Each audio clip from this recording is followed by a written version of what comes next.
आप जितने भी जोड़े देखते होंगे उनमें से 95% बेमेल ही मिलेंगे।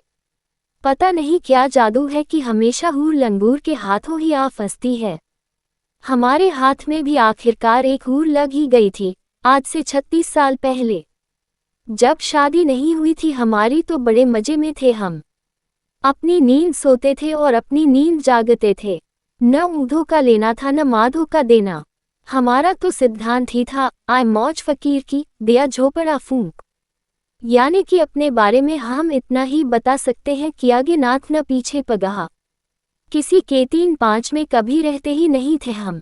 बस अपने काम से काम रखते थे। हमारे लिए सभी लोग भले थे क्योंकि आप तो जानते ही हैं कि आप भला तो जग भला। पर थे एक नंबर के लंगूर हम। पर पता नहीं क्या देखकर एक हूर हम पर फिदा हो गई। शायद उसने हमारी शक्ल पर ध्यान न देकर हमारी अक्ल को परखा रहा होगा और हमें नक्ल का अंधा पाकर हम पर फिदा हो गई रही होगी। या फिर शायद उसने हमें निंदों में काना राजा समझ लिया होगा। या सोच रखा होगा कि शादी उसी से करो जिसे जिंदगी भर मुट्ठी में रख सको। बस फिर क्या था, उस हूर ने झटपट हमारी बहन से दोस्ती गांठ ली और रोज हमारे घर आने लगी। अच्छी मती चाहो बूढ़े पूछन जाओ वाले अंदाज में हमारी दादी माँ को रिझा लिया। हमारे माँ बाबूजी की लाडली बन गई। इधर ये सब कुछ हो रहा था और हमें पता ही नहीं था कि अंदर ही अंदर क्या खिचड़ी पक रही है। इतना होने पर भी जब उसे लगा कि दिल्ली अभी दूर है तो धीरे से हमारे पास आना शुरू कर दिया पढ़ाई के बहाने। किस्मत का फेर, हम भी चक्कर में फंसते चले गए। कुछ ही दिनों में नाग और घी का मेल हो गया। आखिर एक हाथ से ताली तो बचती नहीं।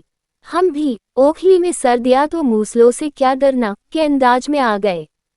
उस समय हमें क्या पता था कि अकल बड़ी या भैंस। गधा पचीसी के उस उम्र में तो हमें सावन के अंधे के जैसा हरा ही हरा सूझता था। अपनी किस्मत पर इतराते थे और सोचते थे कि बिन मांगे मोती मिले, मांगे मिले ना भीख। अब अपने किए का क्या इलाज। दुर्घटना घटनी थी सो घट गई। उसके साथ शादी हो गई हमारी। आज तक बंद है हम उसकी मुट्ठी में और भुगत रहे हैं उसको। अपने पाप को तो भोगना ही पड़ता है। ये तो बाद में समझ में आया कि लंगूर के हाथ में हूर फंसती नहीं बल्कि हूर ही लंगूर को फांस लेती है।